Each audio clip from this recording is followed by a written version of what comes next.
오늘 말씀은 예수님의 천국의 비밀 비유 중에서 세 번째로 여러 가지 내용들을 담고 있습니다. 겨자씨, 누룩, 보화, 상인, 그물 등인데요.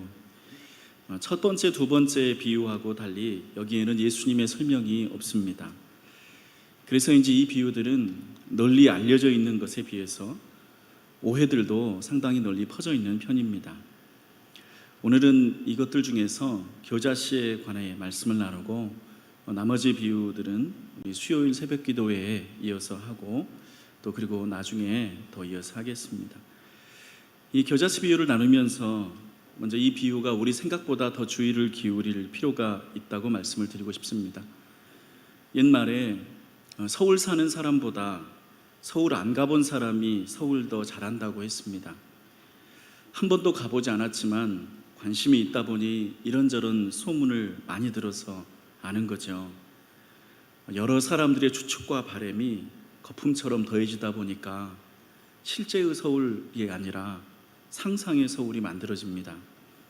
지금이야 서울을 누구나 왔다 갔다 하니까 별로 그렇진 않지만 제가 어렸을 때만 해도 63빌딩이 그 당시에 최고층이었는데 쳐다보면 돈 낸다 이런 얘기들도 있지 않았습니까?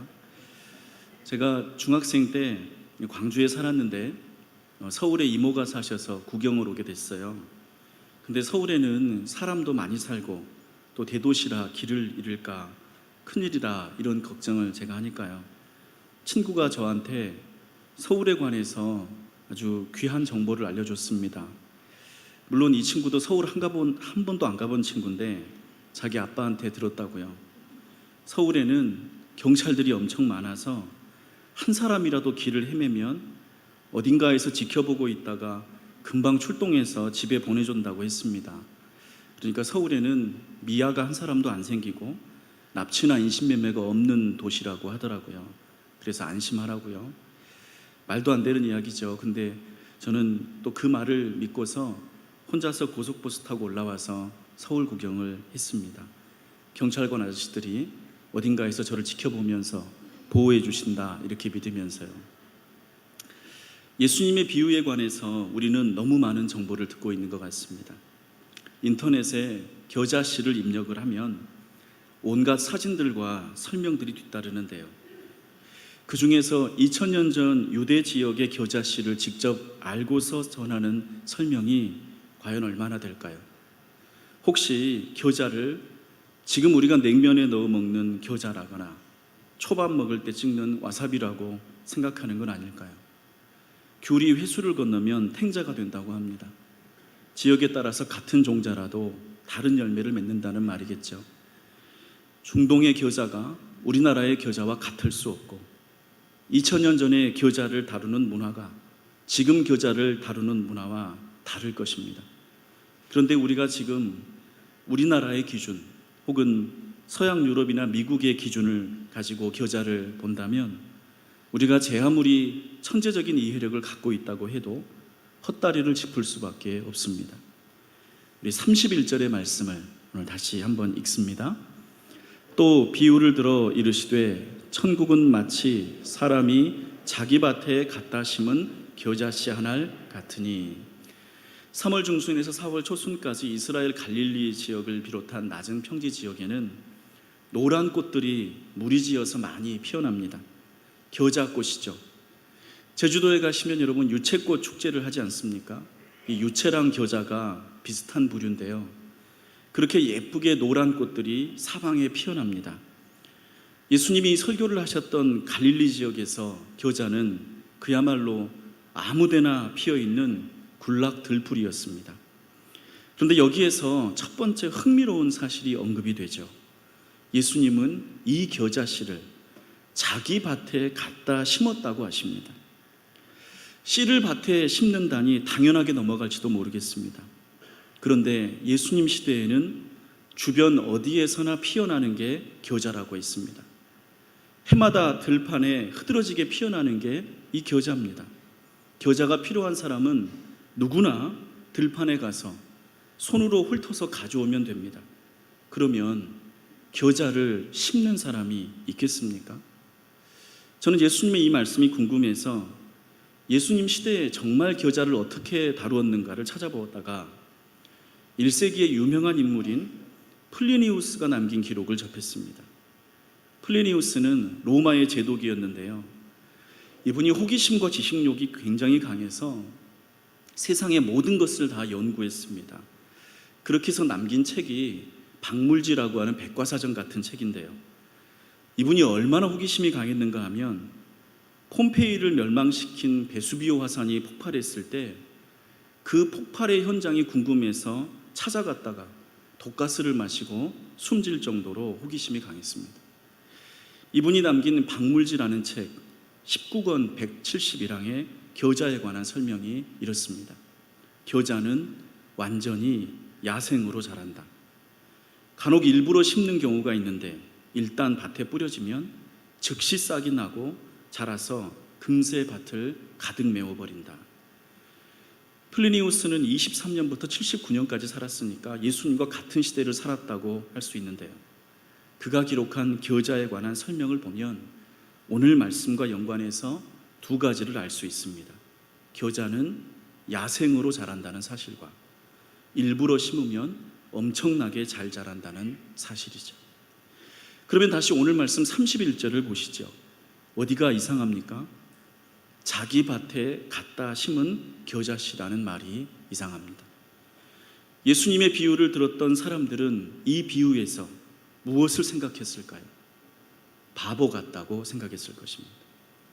들에서 공짜로 구할 수 있는 겨자를 자기 밭에 갖다 심었다니 바보 아닌가 하는 생각입니다. 여러분, 학교에서 무료 급식하는데 도시락을 싸온다거나 밖에 나가서 일부러 밥을 사 먹는다고 하면 그것은 바보이거나 아니면 특별한 사정이 있는 거겠죠. 예수님의 이 비유, 천국의 비밀을 알려주는 이 비유가 의도하는 사실이 이것입니다. 하나님 나라는 바보 같다는 거죠. 밭에는 필요한 것, 이익이 날 만한 것, 좋은 것을 심어야 합니다. 들에서 구할 수 있는 것을 자기 밭에 심으면 진짜 필요한 것을 심을 땅이 줄어들거나 없어집니다. 손해보는 거죠. 그런데 천국은 그렇게 손해보는 땅 주인과 같다고 예수님이 말하려고 하시는 것입니다. 우리는 하나님 나라가 정말로 이와 같다는 사실을 예수님을 통해 분명히 알 수 있는데, 여러분, 예수님이 제자들을 부르셨던 것을 한번 생각해 보세요. 예수님이 제자들을 택하셨을 때 그야말로 흔해 빠진 겨자씨 같은 사람들을 골랐습니다. 굳이 밭에 심지 않아도 되는 겨자씨, 들판에 아무렇게나 피어있는 겨자풀 같은 어부들과 세리들을 부르셨습니다. 우등생, 부자, 모범생들을 제자로 택하지 않으셨고 겨자처럼 싹수가 노란 사람들을 불러다가 그 평범한 사람들을 가르치느라고 고생하셨습니다. 고작 3년의 시간밖에 없으셨는데 그 짧은 시간 동안 더 영리한 사람들, 더 뛰어난 사람들, 더 대단한 사람들을 불러서 훈련시켰더라면 효과적이었을 텐데 말이죠. 예수님은 들판에 굴러다니는 겨자씨를 자기 밭에 가져다가 심으신 것입니다. 예수님 이후에 이 땅에 세워진 교회들을 보세요. 하나님을 믿고 구원받은 성도들을 보세요. 그리스도인들 중에 권력자와 잘난이들이 과연 얼마나 있습니까? 사도 바울은 고린도전서 1장 26절 이하에서 이렇게 말했습니다. 형제들아, 너희를 부르심을 보라.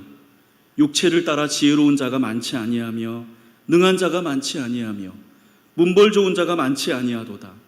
그러나 하나님께서 세상에 미련한 것들을 택하사 지혜 있는 자들을 부끄럽게 하려 하시고 세상에 약한 것들을 택하사 강한 것들을 부끄럽게 하려 하시며 하나님께서 세상에 천한 것들과 멸시받는 것들과 없는 것들을 택하셨다고 말했습니다. 이들이 모두 누구입니까?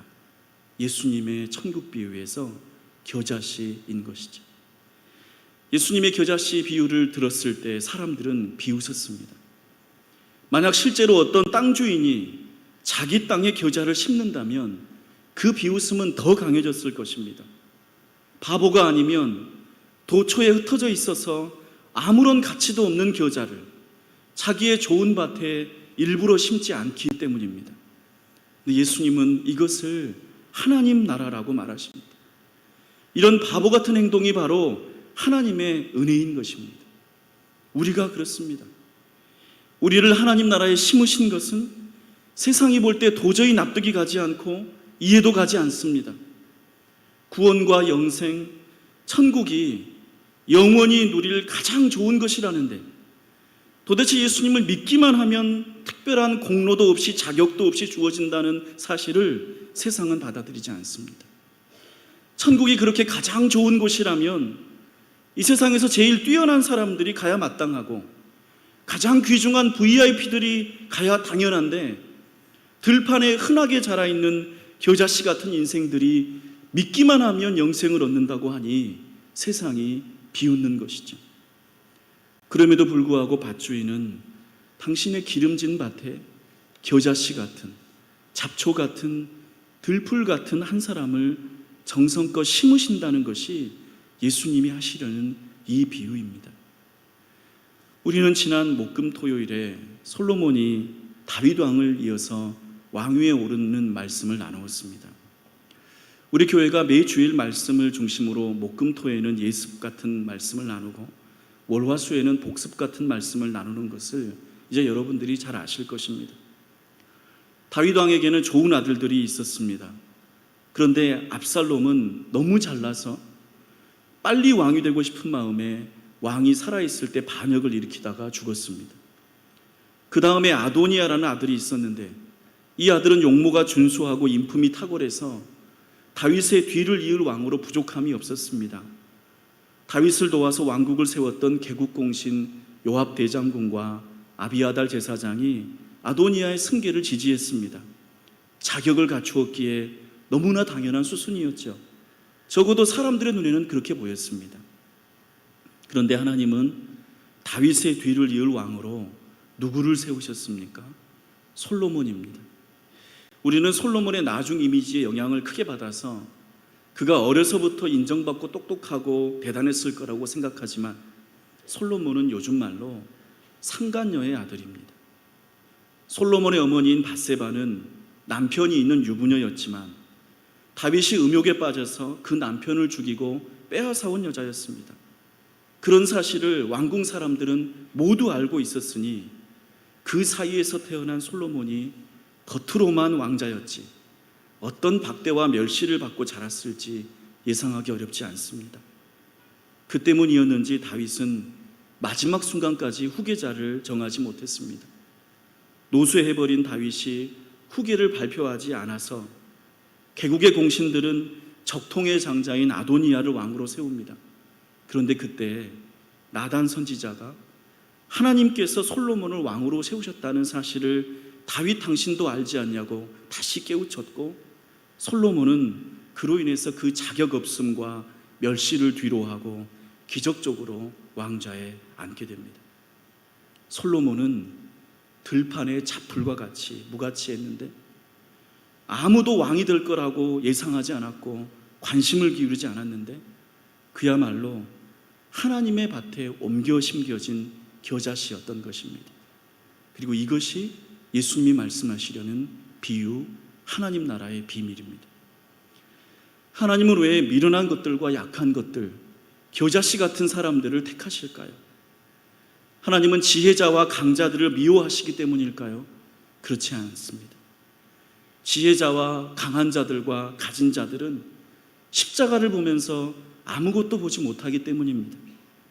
그들은 부끄러움과 잘못한 일이 없는 사람들입니다. 강한 자들과 있는 자들은 항상 죄가 없다고 말합니다. 추궁을 당해도 기억이 나지 않는다고 말하고 남이 했다고 말할 수 있는 사람들입니다. 자기들의 허물을 돈과 권력으로 덮어버릴 수 있습니다. 그래서 그들은 십자가를 보아도 거기에서 자기들의 죄를 보지 못합니다. 그들에게는 십자가가 장신구에 지나지 않습니다. 그러나 세상의 약한 사람들, 미련한 사람들, 멸시받고 천하고 없는 사람들은 날마다 짜증스럽고 힘겨운 삶을 살아갑니다. 그들은 죄에 둘러싸여 살고 어제도 오늘도 죄와 마주칩니다. 그리고 그들의 죄는 항상 드러납니다. 숨길 능력도 숨길 돈도 없기 때문에 그 죄가 그대로 드러나는 거죠.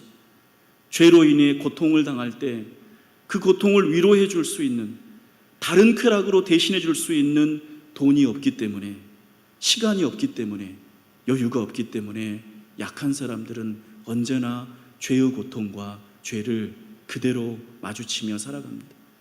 그래서 십자가를 보면 자기들의 죄가 보입니다. 십자가 앞에 나왔을 때 머리를 숙이고 가슴을 칠 수밖에 없습니다. 그것은 자책이 아니라 현실이죠. 자기 비하가 아니라 날마다 겪고 있는 피할 수 없는 일상입니다. 그런 사람들에게 하나님 나라는 그 무력하고 힘겨운 야생의 일상에서 건짐받는 것, 옮겨 심겨지는 것, 밭주인을 만나서 좋은 땅에서 성장하는 것, 그것이 하나님이 하시는 일, 그것이 구원이라고 예수님은 이 비유를 통해 알려주려는 것입니다.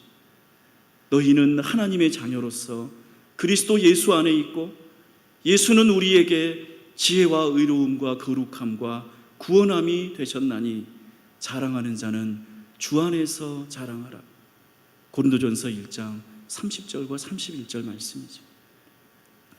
아까 전에 플리니우스가 박물지라는 책에서 겨자에 관해 기록한 내용 중에 겨자씨가 밭에 심겨지면 즉시 싹이 나서 무성하게 자라버린다고 했습니다.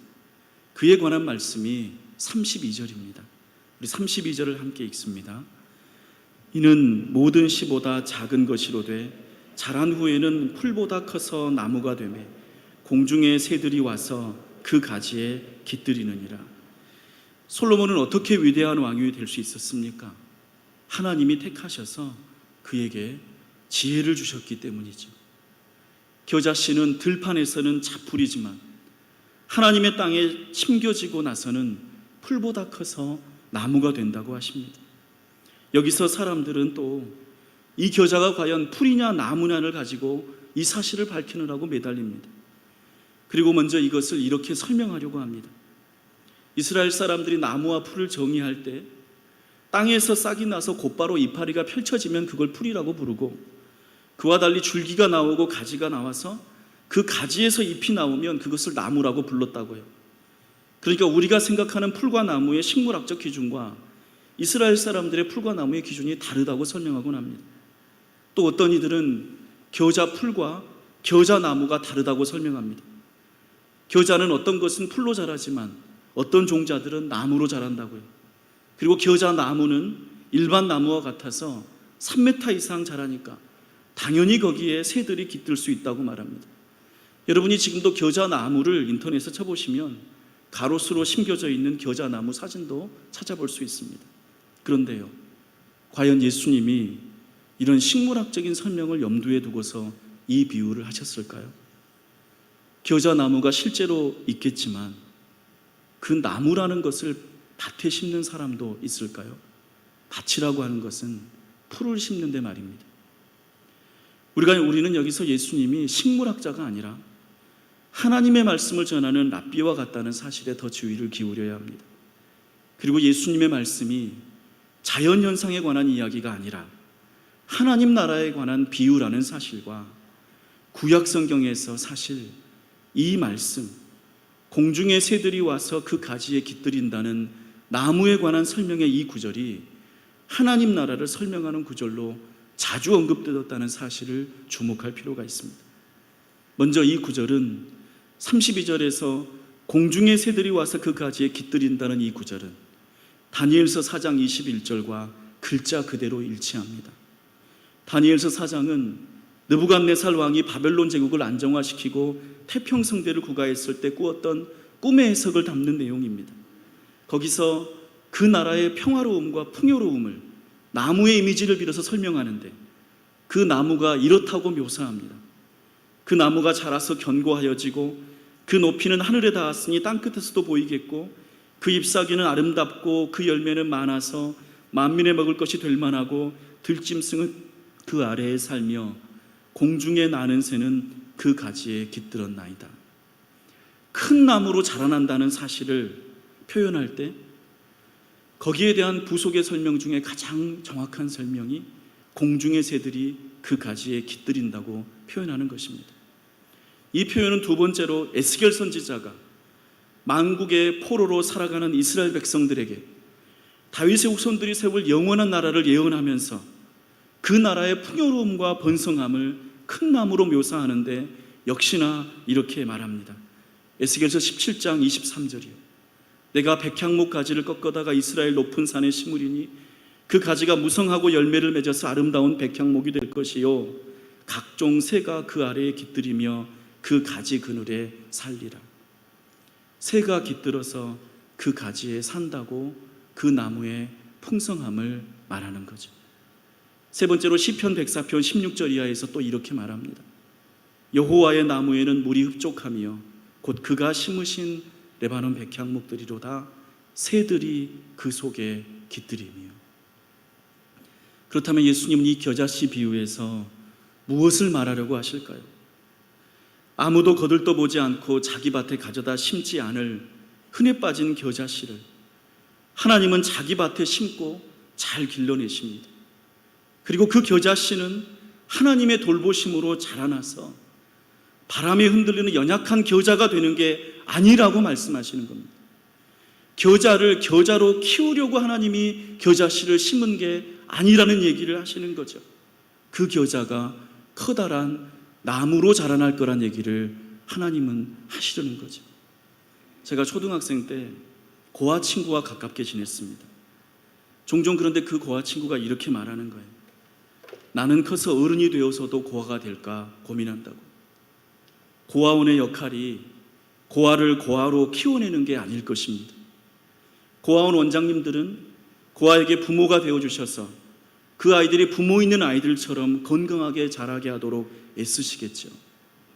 겨자씨를 자기 밭에 가져다 심으신 하나님은 겨자를 겨자로 키우려고 심으신 게 아닙니다.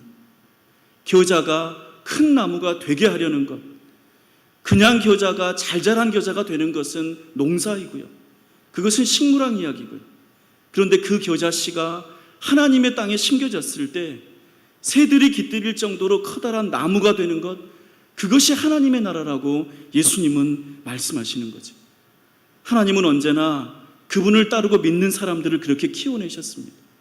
출신은 상관없었고 재능은 중요하지 않았습니다. 이것은 하나님이 하시는 일이었고 그 하나님을 믿느냐에 따라 달려있는 일이었습니다.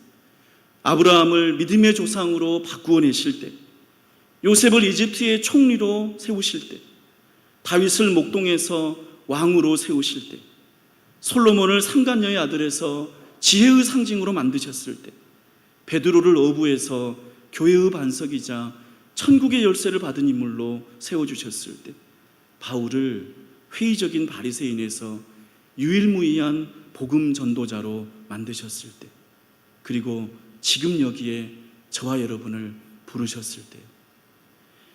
우리는 이 세상에서 들풀과 같고 겨자씨와 같은 평범한 인생이지만 하나님은 우리를 택하셔서 좋은 땅에 옮겨 심으셨습니다.